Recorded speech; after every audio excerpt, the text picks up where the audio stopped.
Morning everyone. तो हम लोग नेक्स्ट टॉपिक के लिए आ चुके हैं।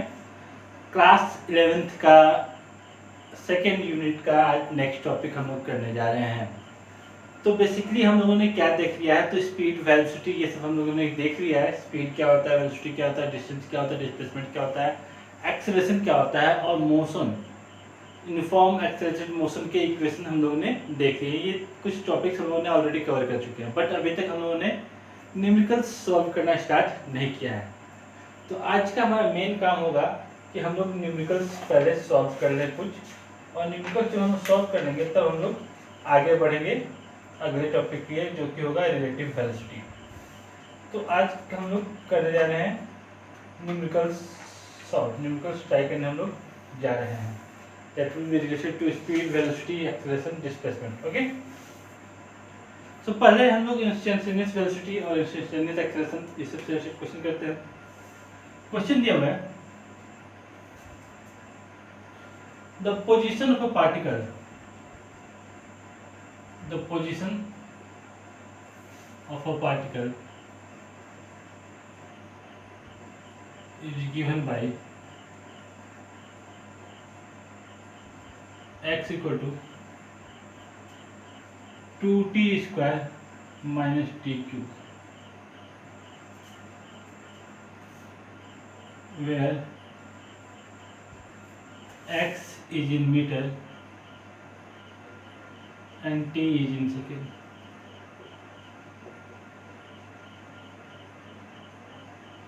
क्या फाइंड करना है? इनिशियल वेलोसिटी पहला, दूसरा velocity at t equal to 2 second, तीसरा इनिशियल एक्सेलरेशन, चौथा acceleration at t equal to 4 second, पांचवा explain whether the motion is acceleration is constant or not. Acceleration constant है कि कांस्टेंट नहीं है, ये भी हमको फाइंड करना है। ये पांच चीज हमको फाइंड करनी है। नाउ क्या हमको इनिशियल वेलोसिटी यानी इंस्टेंटेनियस वेलोसिटी फाइंड करनी है कि क्या फाइंड करनी है? तो यहाँ पे देखा हुआ इनिशियल वेलोसिटी, यहाँ पे जब दैट मीन जब t इक्वल टू 0 है, वेलोसिटी है t इक्वल टू 2 सेकंड, मतलब ये भी इनिशियल, मतलब ये भी हमको इंस्टेंटेनियस वेलोसिटी फाइंड करनी है। तो यहाँ पे सारा कुछ इंस्टेंटेनियस हमको फाइंड करना है। बट लास्ट क्वेश्चन है कि ये जो एक्सेलरेशन है कांस्टेंट एक्सेलरेशन का एग्जांपल है या वेरिएबल एक्सेलरेशन का एग्जांपल है, ये हमको जानने का है। तो ये पांच चीज हमको दी हुई है। चलिए ट्राई करते हैं। Now what has been given, we have given x equal to 2t square minus t cube. What we have to find b, b equal to क्या था? तो b इक्वल टू था dx बाई dt, यानी इसको differentiate कर देंगे। तो कैसे डिफरेंशिएशन होगा? 2 into 2 to power t into 2 minus 1, x to power n का डिफरेंशिएशन होता है n into x to power n minus, ठीक है, minus 3 into t to power 3 minus 1। तो ये हो गया 4t माइनस 3t स्क्वायर, ये भी हो गया। ये हमारा वेलोसिटी का इक्वेशन हो गया। अब हमको पहला क्वेश्चन क्या है? इनिशियल वेलोसिटी हमको फाइंड करना है। इनिशियल वेलोसिटी, इनिशियल वेलोसिटी मतलब क्या हुआ? इनिशियल वेलोसिटी मतलब जब टाइम का वैल्यू क्या हो तो 0 हो। जब टाइम का वैल्यू 0 होगा तो इनिशियल वेलोसिटी उसको हम लोग बोलते हैं। तो इनिशियल वेलोसिटी में कैसे फाइंड कर सकते हैं? How to find the initial velocity. So to find the initial velocity, what I am going to simply do, I am going to simply do that, I am going to put the value of t equal to 0। अगर मैं t का value 0 put करूँ तो वो मेरे क्या provide कर देगा? तो वो मेरे को इनिशियल वेलोसिटी प्रोवाइड कर देगा। मैं t का वैल्यू 0 पुट कर दिया तो v इक्वल टू क्या होगा? तो v का वैल्यू हो गया 0। तो इस ऑब्जेक्ट का इनिशियल वेलोसिटी क्या है? तो इनिशियल वेलोसिटी 0 है, मतलब ये ऑब्जेक्ट स्टार्टिंग में क्या था? तो रेस्ट पे था। ये हमको पता चल गया। दूसरा, velocity at t equal to 2 second, तो velocity at t equal to 2 second, तो क्या रहेगा, v इक्वल टू क्या formula, v equal to 40 minus 3t square, तो हो जाएगा 4 इंटू 2 माइनस 3 इंटू 2 स्क्वायर यानी 4, which is equal to 8 minus 12 which is equal to minus 4 metre per second. तो हमको एक और चीज मिल गया कि इनिशियली तो पहला बात की जीरो वेलोसिटी से मूव कर रहा था, मतलब इसका वेलोसिटी जीरो था, फिर कुछ देर के बाद 2 सेकंड पे इसका वेलोसिटी नेगेटिव हो गया। ठीक। तीसरा, इनिशियल एक्सेलरेशन, तो एक्सेलरेशन कैसे निकालते थे, एक्सेलरेशन करते हैं a equal to dv by dt या d2x बाई dt स्क्वायर, यानी इस इक्वेशन को 2 बार डिफरेंशिएट कर देना है या इस इक्वेशन को एक बार डिफरेंशिएट कर देना है। तो अगर मैं इसको डिफरेंशिएट करता हूँ एक बार, तो 4t का डिफरेंशिएशन क्या हो जाएगा, तो 4 माइनस 3t स्क्वायर का डिफरेंशिएशन हो जाएगा 6t। तो एक्सेलरेशन का इक्वेशन आ गया a equal to 4 minus 6t, a equal to 4 minus 6t। Now a can be find it, a equal to 4 minus 6, ये हमारा इक्वेशन हो गया। ठीक है।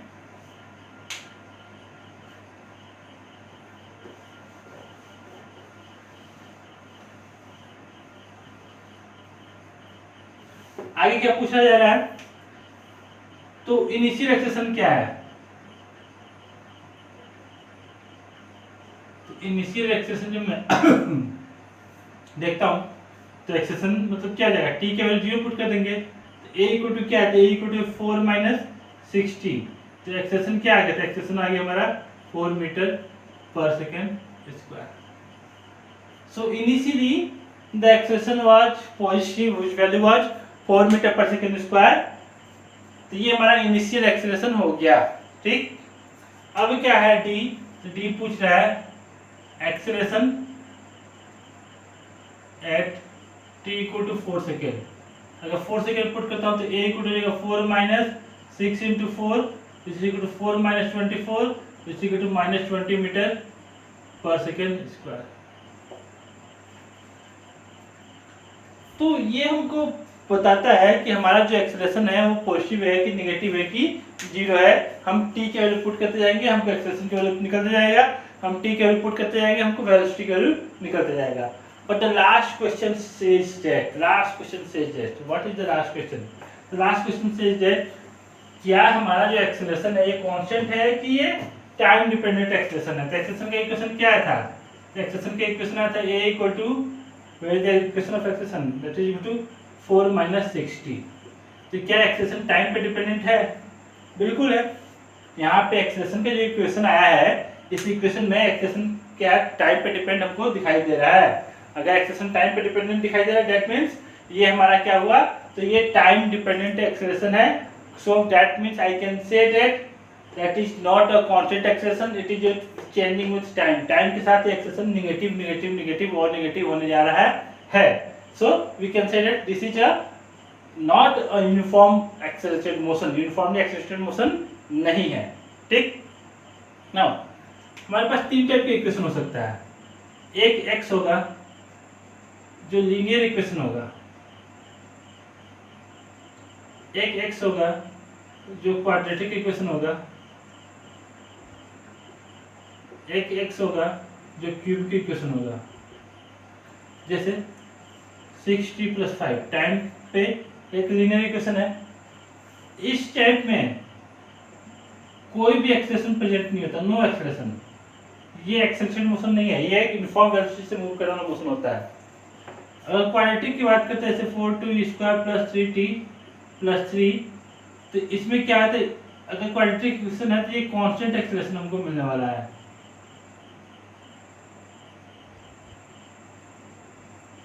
और अगर क्यूबिक हो या उसके आगे 4th पावर हो, जैसे 3t³ + 2t² + 2, ये सब केस में हमको क्या मिलने वाला है, तो ये सब केस में हमको मिलने वाला है नॉन यूनिफॉर्म मोशन एक्सेलरेशन, मतलब एक्सेलरेशन कांस्टेंट नहीं होगा। ये हमको ध्यान देने की जरूरत है।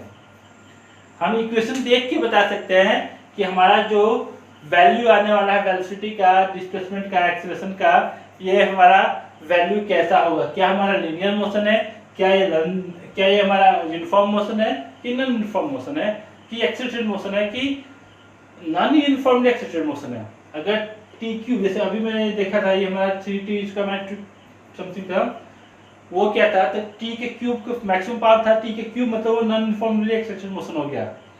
जहाँ पे अगर टी स्क्वायर का फॉर्म होता तो एक्सेलरेटेड मोशन होता है, कांस्टेंट एक्सेलरेटेड मोशन होता। अगर लिनियर इक्वेशन होता तो उसमें कोई एक्सेलरेशन नहीं पाया नहीं जाता। इस तरीके से हम लोग फाइंड कर सकते हैं। सिंपली हम डिफरेंशिएशन पे बात करते हैं। अगर हम डिफरेंशिएट कर रहे हैं किसी भी इक्वेशन को तो उसका एक पावर कम होना है। अगर दो बार डिफरेंशिएट करेंगे तो दो बार पावर कम होगा। अगर ऑलरेडी दो पावर रहेगा, दो बार डिफरेंशिएट करें तो उसका पावर क्या हो जाएगा, तो उसका पावर हो जाएगा हमारा 0, क्योंकि पावर 0 हो गया मतलब उसका एक्सेलरेशन नहीं है। तो इस तरीके से हम लोग कॉन्सेप्ट्स का यूज कर सकते हैं फाइंड करने के लिए कि क्या हमारा मोशन है वो यूनिफॉर्मली एक्सेलरेटेड मोशन है कि नॉट यूनिफॉर्मली एक्सेलरेटेड मोशन है। ठीक,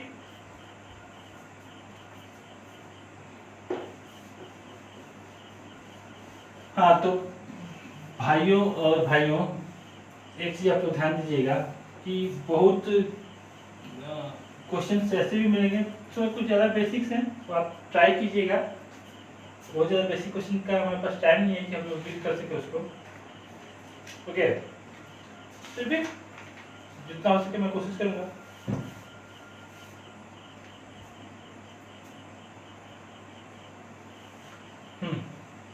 क्वेश्चन लेता हूँ एक और।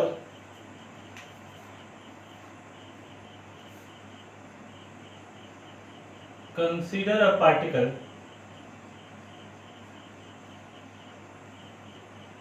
देखिए अभी क्या है कि हम लोग जहाँ पे आगे अभी एक दो टॉपिक और आगे जाएंगे और सारे न्यूमेरिकल्स आएंगे। जब जाएंगे हम लोग प्रोजेक्टाइल मोशन के बारे में पढ़ेंगे तो वहाँ पर तो एक से एक न्यूमेरिकल बहुत ही स्टैंडर्ड बहुत ही अच्छे अच्छे न्यूमेरिकल्स मिलेंगे। इस चैप्टर में बहुत से अच्छे न्यूमेरिकल्स मिलेंगे।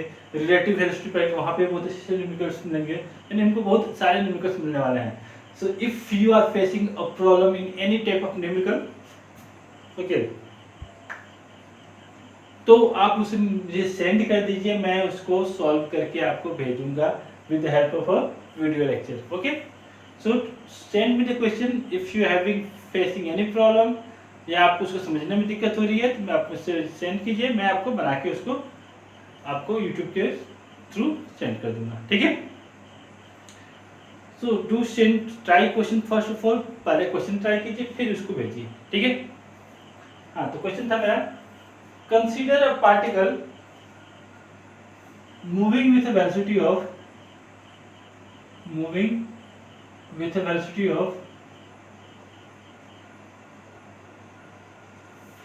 5 meter per second.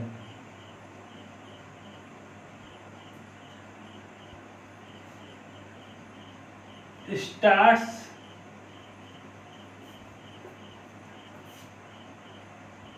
deaccelerating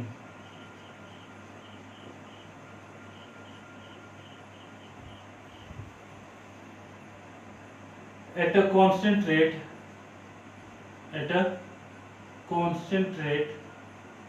of 2 meter per second square. First question, determine the time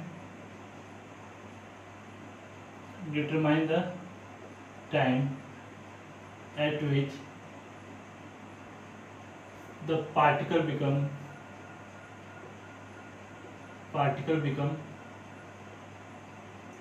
stationary. वो टाइम पता कीजिए जब पार्टिकल क्या हो जाए तो रेस्ट में आ जाए। सेकंड क्वेश्चन,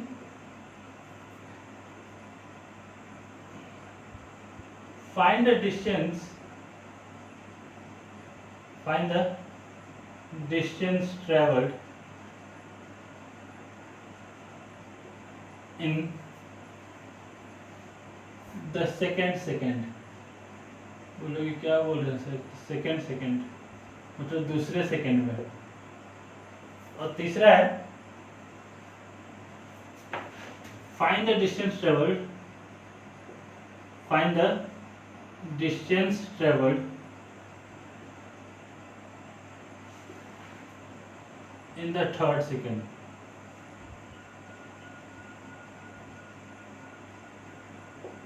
तो ये 3 क्वेश्चन अपने मिल गए, एक में 3 क्वेश्चन है, इसको हमको सॉल्व करने का है। कौन से टाइम पे पार्टिकल रेस्ट में आ जाए यानी इसकी वेलोसिटी क्या हो जाए, 0।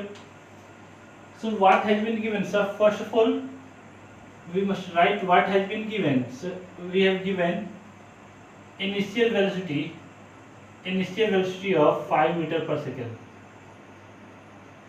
u कितना दिया हुआ, 5 मीटर पर सेकंड दिया हुआ है।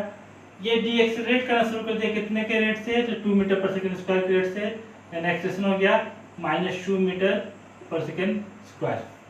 That is the acceleration. now determine the time at which the particle becomes stationary. हमको वो टाइम फाइंड करना है जहाँ पे पार्टिकल का फाइनल वेलोसिटी क्या हो गया हो, तो 0। we have to find the time at which the particle's velocity becomes 0. so v must be equal to 0. so how to find this, कैसे हम उसको निकाल सकते हैं, find the distance traveled in the, determine the time। तो हमको u दिया हुआ, a दिया हुआ, b दिया हुआ, t दिया हुआ, कौन सा फॉर्मूला रहेगा कि हमको ये फॉर्मूला एकदम, कौन सा फॉर्मूला हम लोग इसमें यूज कर सकते हैं, तो b u a t कौन सा फॉर्मूला है, तो b equal to u plus a t। b कितना है 0, u कितना है 5, a कितना है -2, t कितना है, तो t हमको तो फाइंड करना है, तो -5 इक्वल टू -2t, तो t इक्वल टू 2.5 second. Now the question is why we have taken the acceleration to be negative, because it has been given in the question the particle starts deaccelerating means particle का velocity क्या हो रहा है, घटते जा रहा है। अगर particle का velocity घट रहा है we must take this state to be negative, acceleration यहाँ पे हमारा क्या हो जाएगा, negative हो जाएगा, मतलब मोशन के अगेंस्ट acceleration काम कर रहा है, इससे वो negative हो जाएगा। ठीक है, so the time comes to be 2.5 seconds. Now remember one thing, the time can never come to be negative. अगर time negative है that means you are doing it wrong. एक कहावत है, if it seems easy that means you are doing it wrong. That means अगर आपको physics के numericals easy लग रहे हैं, आपको इजीली अगर उसके आंसर्स आ जा रहे हैं, मतलब आप उसको गलत कर रहे हैं, you must be doing it wrong. ये तो इजी क्वेश्चन है, बट आगे चल के बहुत ही हैवी क्वेश्चन मिलने वाले हैं, जिनको हैवी क्वेश्चन ट्राई करने को उनके लिए, अदरवाइज जितने भी हैवी नहीं रहते हैं। सो दो चीज में ये चलता है, एक होता है मैथ में, एक होता है फिजिक्स में। If you are doing it, if you think it is easy, अगर आपको इजी लग रहा है मतलब आप इसे गलत कर रहे हैं। मैथ के क्वेश्चन अगर आपको इजी लग रहा है मतलब आप गलत तरीके से बना रहे हैं या गलत बना रहे हैं, ऐसा कहावत है, वैसे जरूरी नहीं है कि सबको ऐसा हो। ठीक है, तो ये क्या हो गया हमारा, तो ये हो गया हमारा टाइम जो क्या गया 2.5 सेकेंड। ठीक, आगे बढ़ते हैं। हाँ, अब क्या था सेकंड क्वेश्चन, तो मैंने डिलीट कर दिया। सेकंड सेकेंड में उसका डिस्टेंस कितना होगा, तो हमने फॉर्मूला निकाला था SNH, distance travelled in nth second should be u plus a into 2n minus 1 into 2, ये था ना, that was the distance traveled in nth second, and the formula for the distance traveled in nth second was u plus a 2n minus 1 by 2, u plus a 2n minus 1 by 2, that was the distance traveled in nth second. Now what I have to find, I have to find the distance traveled in second second, तो h के n का value क्या कर देंगे 2, u का value कितना था 5 plus x a का वैल्यू कितना था -2 into 2 minus 1 by 2, 2 गया, 5 माइनस 2 2 4 माइनस 1 3 यानी -3 यानी 2 metre. So distance traveled in the second second comes to be 2 meter. Distance traveled in the second second comes to be 2 meter. Now the third question says, what is the distance traveled in the third second?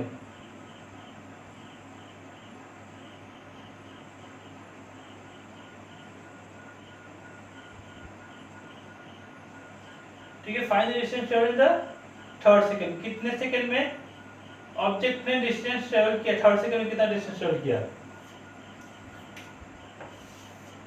Now if I you can use that distance travel in third second, so ये हमारा x3 कैसे निकलेगा, तो u plus a into 2n-1/2। u कितना है 5 plus a कितना है, तो -2.5, so -2 into 2 into 3 -1/2, तो ये 5 plus -2 5 6 minus 1/2, so distance traveled in third second comes to be 0। But क्या ऐसा पॉसिबल है कि सेकेंड में उसने 2 मीटर ट्रेवल किया और थर्ड सेकेंड में जाके उसने जैसे थर्ड सेकेंड में क्या ट्रेवल रुकना शुरू हो गया? अगर वो यूनिफॉर्मली डिसएक्सेलरेटेड हो रहा है तो अचानक से वो रुक नहीं सकता, उसको 1 मीटर ट्रेवल करना पड़ेगा, उससे कम मीटर ट्रेवल करना पड़ेगा, फिर जाके वो रुकने वाला है।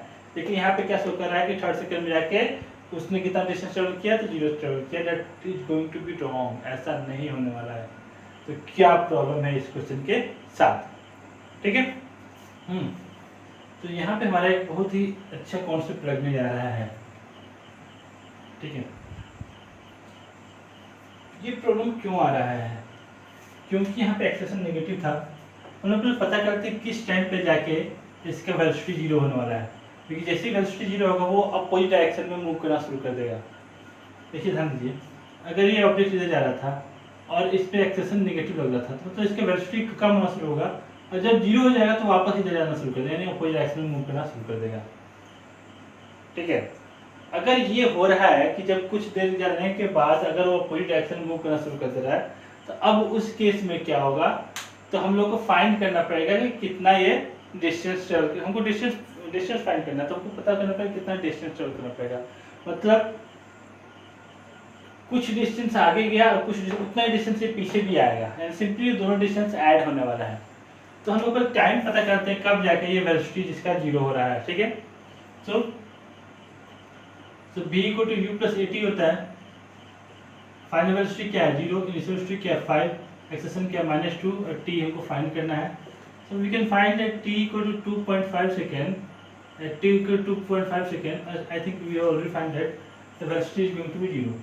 2.5 सेकेंड पे वेलोसिटी क्या होगा, तो 0 हो जा रहा है। अगर 2.5 सेकेंड पे वेलोसिटी 0 हो जा रहा है, मतलब 2 सेकेंड से 2.5 सेकेंड तक वो कितनी इसने डिस्टेंस कितना ट्रेवल किया वो हम निकाल लेते हैं। 2 सेकेंड से 2.5 सेकेंड तक उसने कितना डिस्टेंस ट्रेवल किया, अगर हम वो निकाल लेते हैं तो उसको हम 2 से मल्टीप्लाई करते हैं, तो 2 सेकेंड से 3 सेकेंड तक के बीच देखो क्या हो रहा है, ये यूनिफॉर्मली एक रिटार्डेड मोशन है। तो अगर 2 से 2.5 सेकेंड में यहाँ तक पहुँचा तो 2.5 से 3 सेकेंड में वापस यहाँ तक पहुँच जाएगा, क्योंकि ये यूनिफॉर्मली रिटार्डेड मोशन है। जितने एक यूनिफॉर्मिटी से वो रिटार्ड हो रहा है। अगर हम इस कॉन्सेप्ट को हम ध्यान में देते हैं, अगर इस कॉन्सेप्ट को हम ध्यान में लेके चलते हैं तो क्या होने वाला है हमारा, तो ध्यान देंगे इसके लिए। Since the b is going to be 0, okay, कब है b = 0, तो 2.5 सेकंड पे हम लोग क्या निकाल लेते हैं, तो हम 2 सेकंड पे वेलोसिटी क्या है वो फाइंड कर लेते हैं, ठीक है? तो सबसे पहले फाइंड करते हैं वेलोसिटी एट 2 सेकंड, तो वेलोसिटी एट t = 2 सेकंड, तो b = u + at यूज कर सकते हैं। इनिशियल वेलोसिटी क्या है 5 + -2, t की वैल्यू क्या है 2, तो वेलोसिटी हो गया 5 - 4 = 1 मीटर पर सेकंड। तो 2 सेकंड पे वेलोसिटी कितना आ गया, तो 2 सेकंड पे वेलोसिटी हो गया 1 मीटर पर सेकंड। हम 2 से 2.2 से 2.5 सेकंड तक के लिए हम लोग क्या करते हैं, तो हम लोग निकाल लेते हैं उस टाइम में वो कितना डिस्टेंस ट्रेवल किया। तो हम लोग लिख सकते हैं कि इनिशियल वेलोसिटी हो गया 1 मीटर पर सेकंड और फाइनल वेलोसिटी हो गया 0। एट t = 2 सेकंड पे वेलोसिटी कितना है 1 metre per second, and t = 2.5 second पे वेलोसिटी कितना है, तो 0 metre per second. That means we can take u to be 1 meter per second and b to be 0 for these two time interval. I can take u = 1 meter per second and b = 0. If I can take this situation, I can find the distance travel. So how to find the distance travel? So v square minus u square = 2as. What is the final velocity? Which is equal to 0. What is the initial velocity? Initial velocity was 1 square = 2 into acceleration -2 into s. ठीक है, ये क्या हो गया, तो ये आ गया हमारा एक्सेलरेशन, ये हमारा हो गया value. and that is equal to -1 equal to -4s, so s equal to 0.25 metre. तो ये कब से कब तक का डिस्टेंस है, तो ये डिस्टेंस ट्रेवल्ड हमारा 2 से 2.5 सेकंड तक का, हमको क्या निकालना है, तो 2.5 से 2 सेकंड का। So distance travelled during the third second, distance travelled during the third second, ये क्या हो जाएगा, सिंपली 2 से 2.5 पे डीएक्सलेट हुआ है और 2.5 से 3 तक एक्सलेट हुआ है, तो जितना डिस्टेंस ट्रेवल करेगा ये 2 से 2.5 तक, उतना डिस्टेंस ट्रेवल करेगा 2.5 से 3 सेकंड तक का। तो distance travel during the third second में ये कितना डिस्टेंस ट्रेवल करेगा, तो डिस्टेंस ट्रेवल्ड इक्वल टू हो जाएगा s3 equal to 2 into 0.25 metre, that is going to be 0.5 metre. That is very very interesting and very good question। ये काफ़ी अच्छा क्वेश्चन था, ये हमारे ब्रेन को टेस्ट करने लायक था, क्योंकि अगर हम डायरेक्टली फॉर्मूला यूज करते हैं, डायरेक्टली फॉर्मूला अप्लाई करते हैं, तो ये हमारे लिए प्रॉब्लम हो सकता था। So this is how this question can be solve. Concepts का हमेशा ध्यान रखने की जरूरत है, हमेशा दिमाग ओपन रखे, दिमाग ओपन रखना होता है, दिमाग खोल के क्वेश्चंस को पढ़ने की जरूरत है, समझने की जरूरत है, तब जाके इसको सॉल्व करने की जरूरत पड़ेगी। ठीक है, चलिए आगे बढ़ते हैं, कुछ क्वेश्चंस देखते हैं हम लोग।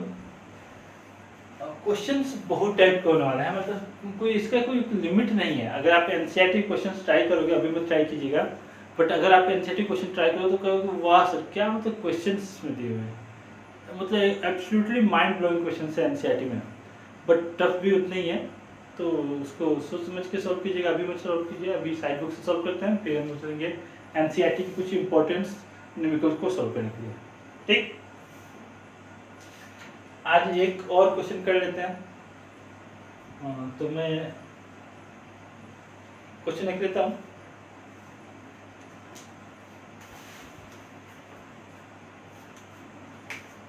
Question is a body covers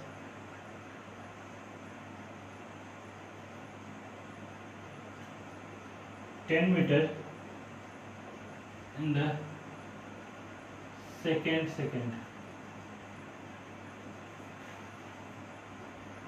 and 25 meter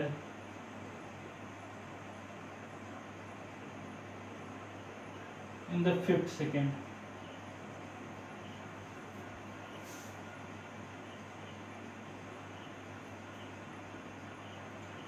of its motion.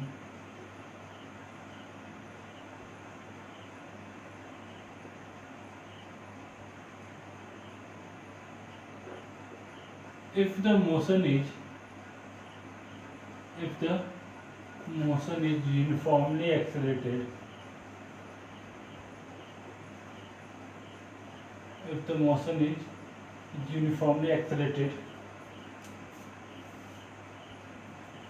how far will it go?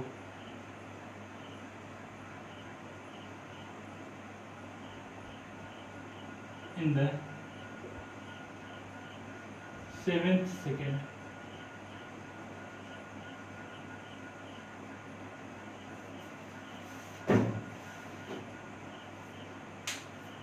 So the question says that a body covers 10 meter in the second and 25 meter in the fifth second. A body which is covering 10 meter in the second and 25 meter in the fifth second of its motion. If the motion is uniformly accelerated, how far will it go in the 7th second? 7th second में कितना distance travel करेगा? दूसरे second में 25 metre cover किया है, पाँचवें second में 10 metre cover किया है और पाँचवें सेकंड में 25 मीटर कवर किया है। तो सो लेट यू हो गया इनिशियल वेलोसिटी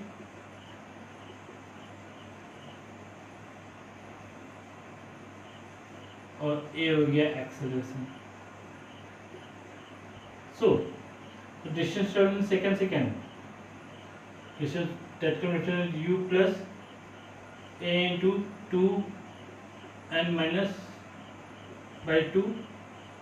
कितना डिस्टेंस ट्रेवल किया तो 10 मीटर, u की वैल्यू कितना है तो u की वैल्यू नहीं पता, प्लस a की वैल्यू नहीं पता तो a की वैल्यू नहीं पता, तो कितना रहेगा 3 a by 2 4 में से। ठीक है, direct equation can be written as 20 equal to 2u plus 3a.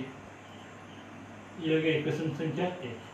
2u plus 3a equal to 20. Similarly, distance traveled in 5th second दिया हुआ है, that can be written as u plus a into 2 into 5 minus 1 by 2, और distance कितना है 25. 25 equal to u plus a 9 by 2, that can be written as 50 equal to 2u plus 9a. 50 equal to 2u plus 9a, or that can be written as simply equation number 2.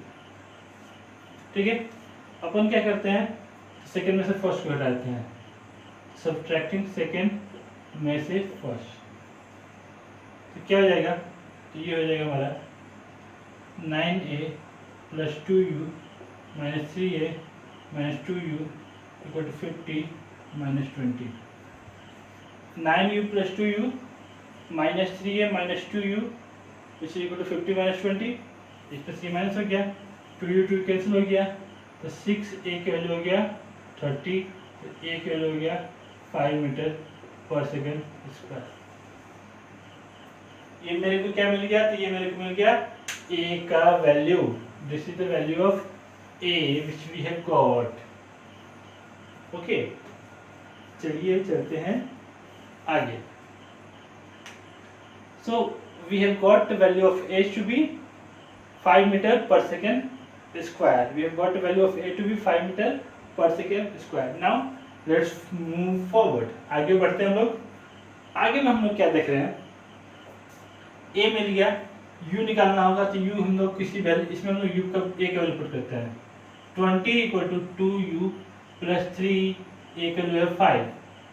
20 equal to 2u plus 15, तो यहाँ पे हो गया 2u equal to 5, तो u equal टू 2.5 metre per second. ये हो गया initial velocity. Now from the question, it has been asked in the question that what has been distance traveled in the 7th second. We have to find the distance traveled in the 7th second. So to find the distance traveled in 7th second, we can simply use the formula u plus 2 n minus 1 by 2. u की value कितना है, तो 2.5 metre per second. a की value कितना है, तो a की value 5, 2 into 7 minus 1 by 2. So 2.5 plus 14 minus 1, 65 by 2. So 2.5 plus 32.5, which is equal to 65 meter. So what is the distance traveled in the 7 second? The distance traveled in the 7 seconds comes out to be 65 meters. तो इस तरीके से हम लोग numericals को solve कर सकते हैं. Now in the next class we are going to the study about the motion in a vertically upward direction. हम लोग वन डायमेंशनल मोशन पढ़ेंगे अंडर ग्रेविटी. ग्रेविटी के अंदर वन डायमेंशनल मोशन हम लोग अगले चैप्टर में, अगले क्लास में पढ़ने जा रहे हैं. तब तक के लिए वेट कीजिए और न्यूमेरिकल्स को सॉल्व कीजिए. आपका बस एक ही काम होना चाहिए, न्यूमेरिकल सॉल्व करना, न्यूमेरिकल सॉल्व करना, न्यूमेरिकल सॉल्व करना, अगर आप चाहते हैं कि मैं फिजिक्स में अच्छा बन सकूं तो. ठीक है, so see you in the next class. तब तक के लिए वेट करते रहिए. आई थिंक नेक्स्ट क्लास आपको नेक्स्ट डे मिल जाएगा. तो see you in the next day.